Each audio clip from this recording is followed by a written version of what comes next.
1 in 3 of all adults are living with a condition that fuels diabetes, heart disease, and weight gain, and yet most have no clue. The signs are subtle, but once you spot them, you can start reversing the damage. Chances are either you or someone you love already has insulin resistance. Insulin resistance affects way more people than you think, about 1 in 3 Americans.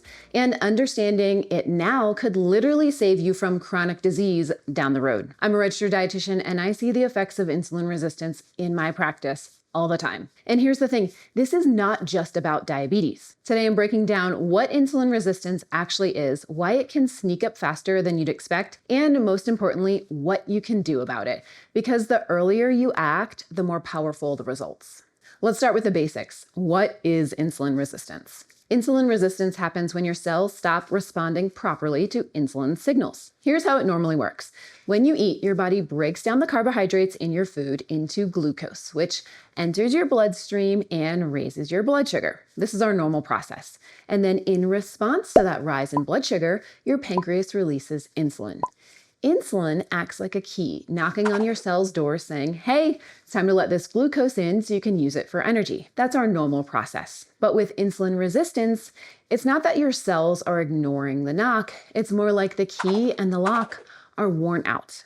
Insulin struggles to unlock the cells, so glucose just sits in your bloodstream with nowhere to go but build up. And then your pancreas doesn't give up. It ramps up insulin production, trying harder and harder to get that glucose into your cells. And then over time, this overwork can stress your pancreas and disrupt your body's delicate balance. Think of insulin sensitivity as how well that key fits into the lock. When insulin sensitivity is high, the key slides in nicely and your cells respond beautifully to insulin.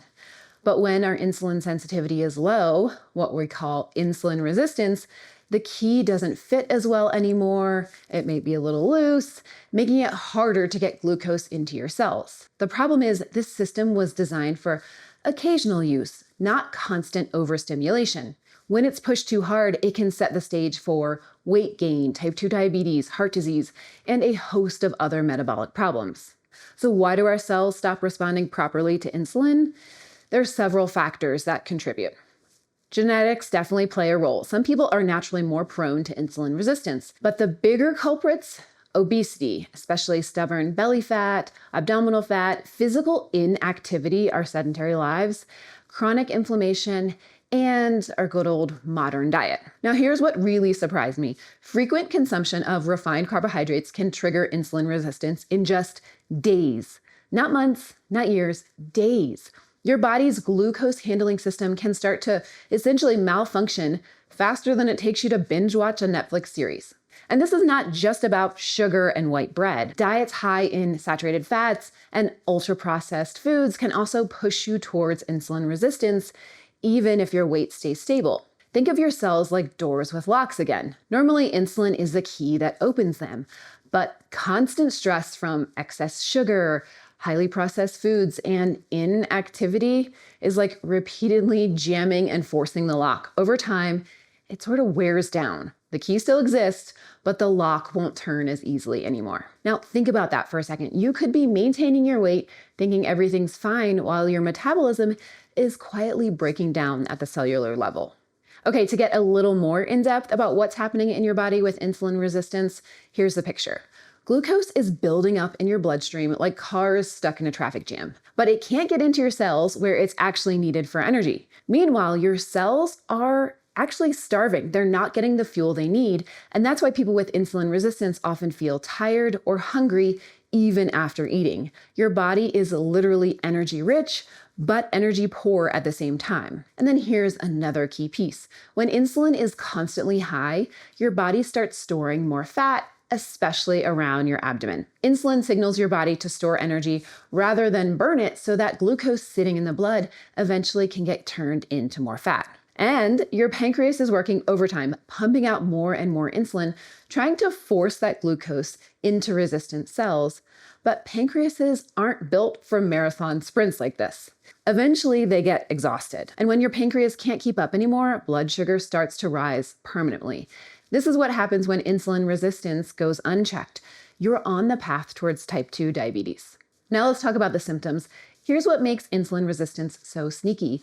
Most of the time, there are no obvious symptoms early on. Your body compensates, keeping your blood sugar normal while quietly overworking your pancreas. So when symptoms do appear, they're subtle. You might feel extra fatigue, notice some stubborn weight gain around your midsection, or see something called acanthos nigricans. These are dark, sort of velvety patches of skin, usually around the neck, armpits, or elbows. And here's the catch. By the time symptoms are visible, insulin resistance is pretty well established. Now, there is some good news, is that we can actually test for this. Blood tests measuring fasting insulin and glucose can kind of reveal what's happening. There's also a calculation called the HOMA-IR, Homeostatic Model Assessment for Insulin Resistance. Here's a simple formula. We take our fasting insulin times our fasting glucose divided by 405. And then a score above about 2.5 usually indicates insulin resistance, though it can really vary by population. Also, your lipid panel can give clues too. High triglycerides and low HDL cholesterol often go hand in hand with insulin resistance. So talk to your doctor, your health professional, your dietitian to look at these labs and evaluate this if insulin resistance is a concern for you. And here's why this really matters beyond just blood test numbers. Insulin resistance isn't just a stepping stone to type 2 diabetes, although that's certainly on the list.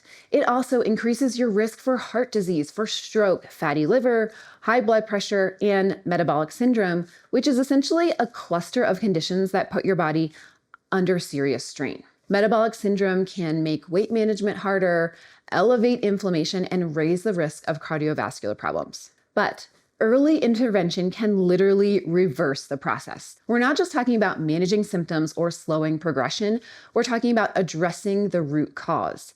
The key word here is early. The longer insulin resistance goes unchecked and is sort of lingering in the background, the harder it becomes to reverse. And just a quick note for you all, if you're finding this information valuable, hit that subscribe button. I am really thankful you're here, and I'm so happy to be part of your health journey in any way I can. Seriously, subscribers, keep this channel going and help keep me creating evidence-based nutrition content. And if you want more in-depth info on metabolic health and delicious recipes as well, I send out a weekly email newsletter with research updates and practical tips. You can sign up down in the description below. Now that we know what insulin resistance is, what it can cause, and what to look for, what do we do about it? Here's where it gets exciting, the solutions. Lifestyle changes aren't just helpful, they are powerful. Reducing refined carbohydrates, increasing our physical activity, losing even 5% of your body weight can dramatically improve insulin sensitivity. And we're not talking about extreme transformations overnight. Small, consistent changes that compound over time create real, lasting results. Exercise is especially effective because it improves insulin sensitivity in multiple ways. Your muscles literally become better at using glucose, both during and after your exercise. And a combination of strength training and aerobic exercise tends to work the best. Even short bouts of movement throughout the day can make a difference. I tell my clients this all the time. Go for a 5-minute walk after a meal. It's shown to help our blood sugar from doing a big old spike to doing a nice gradual rise. And as a dietitian, I can tell you nutrition matters just as much.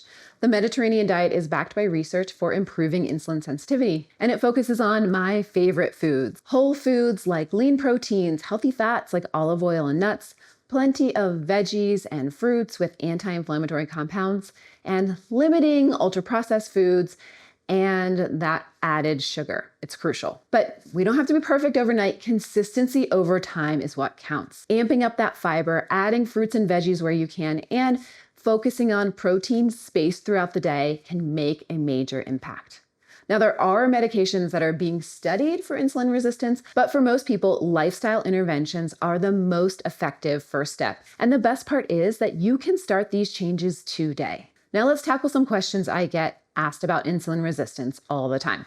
Number 1, is insulin resistance the same as diabetes? No, it's a major risk factor for type 2 diabetes, but it is not diabetes itself.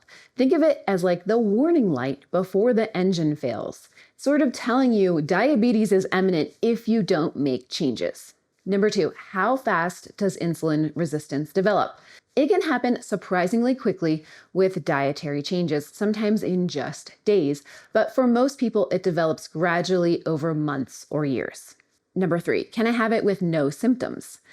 Absolutely, and most people do. Remember that stat from earlier, 1 in 3 adults in the US have insulin resistance and they don't even know it.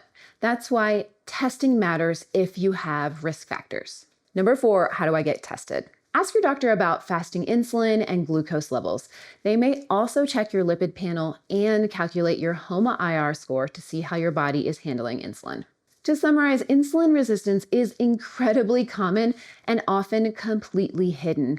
But the positive is that it is manageable and in so many cases, absolutely reversible. Those small, consistent changes in your diet and movement can make a huge difference in how your body handles glucose. If you have risk factors, family history, extra weight around your midsection, or that very sedentary lifestyle, consider getting tested. Knowledge is power and early action is everything. Your cells might be a little bit stubborn right now, but with the right approach, you can get them back on track.